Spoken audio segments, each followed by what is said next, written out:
ناظرین، ایران اور اسرائیل کشیدگی ماضی کی طرح اب صرف لفظوں کی جنگ نہیں رہی، بلکہ اب یہ میزائلوں کی جنگ بن چکی ہے۔ ادھر تل ابیب پر راکٹ برس رہے ہیں، ادھر اصفہان میں اسرائیلی حملے لگاتار ہو رہے ہیں، تہران میں بھی حملے کیے جا رہے ہیں۔ لیکن سوال یہ ہے کہ کیا اب امریکہ اس جنگ میں براہ راست کودنے والا ہے؟ کیا ایران کے سپریم لیڈر خامنہئی اسرائیل کے نشانے پر ہیں؟ کیا اسرائیل ایران میں رجیم چینج کا اپنا پرانا خواب پورا کرنے کے قریب ہے؟ اور سب سے اہم بات یہ ہے کہ کیا دنیا ایک اور عالمی جنگ کے دہانے پر کھڑی ہے؟ انہی سوالات کے بیچ آپ کو لیے چلتے ہیں آج کی تازہ ترین اپڈیٹ کی طرف۔ 5 روز سے دونوں طرف سے، یعنی کہ اسرائیل اور ایران کی طرف سے حملے لگاتار ہو رہے ہیں۔ دن گزرنے کے ساتھ ہی ان حملوں میں شدت ہی آتی جا رہی ہے۔ کل جو ایرانی ٹیلی ویژن پر حملہ ہوا تھا، سرکاری ٹیلی ویژن پر، اس کی لائیو تصویر آپ سبھی نے دیکھی ہوگی کہ خاتون اینکر جو اس حملے کے درمیان لائیو تھی، اس پر کس طریقے سے حملہ کیا گیا۔ اس نے حملے کے بعد پھر سے جو ہے لائیو نیوز پیش کر کے پوری دنیا کی نگاہیں اپنی طرف کھینچ لی تھی۔ اور اس کے بعد کل ہی اسرائیلی حملے میں ایران کے ایک اور چیف آف سٹاف علی شادمانی کا قتل کر دیا گیا۔ اس کے بعد ایران نے دعویٰ کیا ہے کہ وہ اسرائیلی سرزمین پر تاریخ کے سب سے بڑے اور شدید ترین میزائل حملے کے لیے تیاری کر رہا ہے۔ اور ایران نے اعلان کے مطابق آج صبح ایک بار پھر جو ہے تل ابیب پر اپنی تاریخ کا شدید ترین میزائل حملہ کیا ہے۔ صبح سے تقریباً 20 سے 30 بیلسٹک اور کروز میزائل داغے گئے ہیں۔ شہر کے مختلف حصوں سے دھماکوں اور سائرن کی آوازیں مسلسل سنائی دے رہی ہیں۔ بس ڈپو جو ہے، آج کی جو تازہ خبر ہے وہ یہ ہے کہ بس ڈپو وہاں تباہ ہو چکا ہے۔ کئی رہائشی عمارتیں متاثر ہوئی ہیں اور کئی مقامات پر جو ہے وہ حملے کیے گئے ہیں۔ اب تک جو سب سے زیادہ نقصان اسرائیل کو ان 4 دنوں میں ہوا ہے وہ حیفا میں ہوا ہے، جہاں ان کی آئل ریفائنری کو نشانہ بنایا گیا ہے۔ بتایا جا رہا ہے کہ ریفائنری پوری طرح کام کرنا بند کر چکی ہے۔ حیفا کی آئل ریفائنری کی تباہی سے اسرائیل کی معیشت کو اربوں ڈالر کا نقصان ہو چکا ہے۔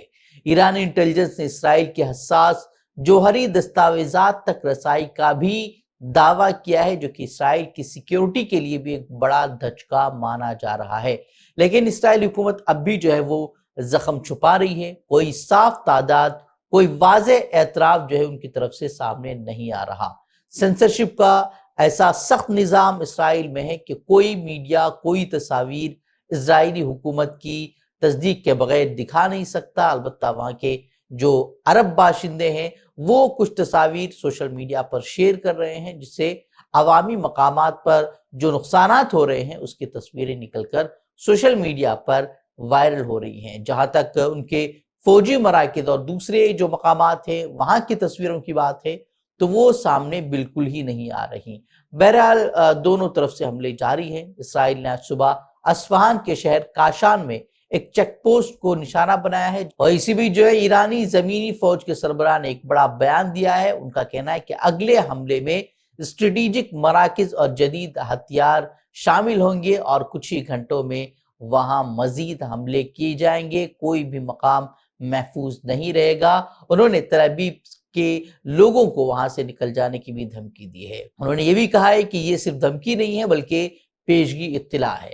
اور اسرائیل پوری کوشش کر رہا ہے کہ پوری دنیا جو اس جنگ میں کود جائے۔ نتنیاہو بیانات دے کر سرپھرے ٹرمپ کو مدد کے لیے لگاتار پکار رہے ہیں۔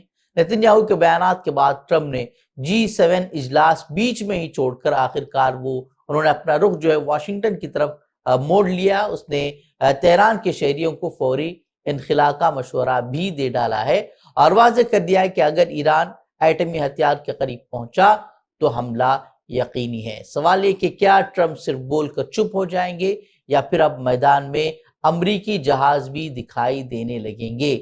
یہ وہ موڑ ہے جہاں سے علاقائی تصادم عالمی جنگ میں بدل سکتا ہے۔ اسی درمیان ایرانی وزیر دفاع عزیز ناصر زادے نے خبردار کیا ہے کہ اگر امریکہ نے جنگ میں حصہ لیا تو خطے کے تمام امریکی اڈوں کو نشانہ بنایا جائے گا۔ تاہم ایکس پر کچھ پوسٹ جو ہے وہ یہ بھی بتاتی ہیں کہ ٹرمپ ایران کے ساتھ سفارتی حل کی کوششیں بھی کر رہا ہے، جو کہ ایک ممکنہ ڈیل کی طرف اشارہ بھی کرتی ہیں۔ وہ امریکی اخبارات یہ دعویٰ کر رہے ہیں کہ اسرائیلی حملوں میں امریکہ کا کوئی کردار نہیں ہے، لیکن امریکی بحریہ اور فضائیہ کی مشرق وسطیٰ میں تعیناتی اس بات کی نشاندہی ضرور کرتی ہے کہ امریکہ براہ راست جنگ سے گریز کرتے ہوئے اسرائیل کی دفاعی مدد کر رہا ہے۔ سوال یہ کہ کیا ٹرمپ خطے میں ایک اور جنگ کا خطرہ مول لیں گے یا سفارتکاری کو ترجیح دیں گے؟ وہیں بات کریں مغربی میڈیا اور مغربی ممالک کے رہنماؤں کے رد عمل کی، تو ایک بار پھر سے جو ہے وہ بے نقاب ہو چکے ہیں۔ تل ابیب میں 23 افراد کی ہلاکت ہو چکی ہے، یا زیادہ سے زیادہ 25 یا اس سے زیادہ کچھ تعداد ہو سکتی ہے۔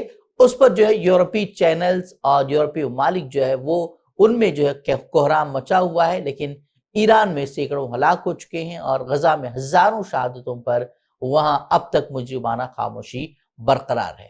ایران پر اسرائیل کا بلا اشتعال حملہ ہوا تو دفاعی کارروائی کا اسے نام دیا گیا، اور جب ایران نے جوابی کارروائی کی تو خطے کے عدم استحکام کا حوالہ دیتے ہوئے ہنگامہ جو ہے وہ کھڑا کیا جا رہا ہے۔ ایسا لگتا ہے کہ انسانی جان کی قیمت بھی پاسپورٹ اور مقام پیدائش سے طے کی جاتی ہے۔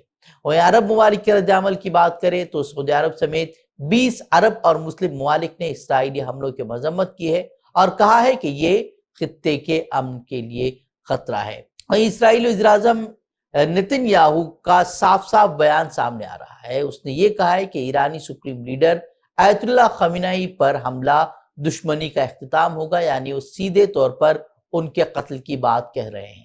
نتن یاہو نے کھلے عام کہا ہے کہ ان کا مقصد تہران میں رجیم چینج ہے۔ وہ یہ امید کر رہے ہیں کہ یہ حملے جو ہے ایرانی عوام میں بغاوت کو ہوا دیں گے۔ جو وہاں رجیم چینج کے خواہاں لوگ ہیں وہ اب بغاوت کریں گے اور ان کا ساتھ دیں گے۔ اس طرح کی امیدیں جو ہے وہ نتن یاہو لگائے ہوئے ہیں۔ تاہم گزشتہ برسوں کے حملوں سے یہ تو واضح ہو چکا ہے کہ ایرانی عوام مشکل حالات میں اپنی حکومت کے ساتھ کھڑے رہیں گے۔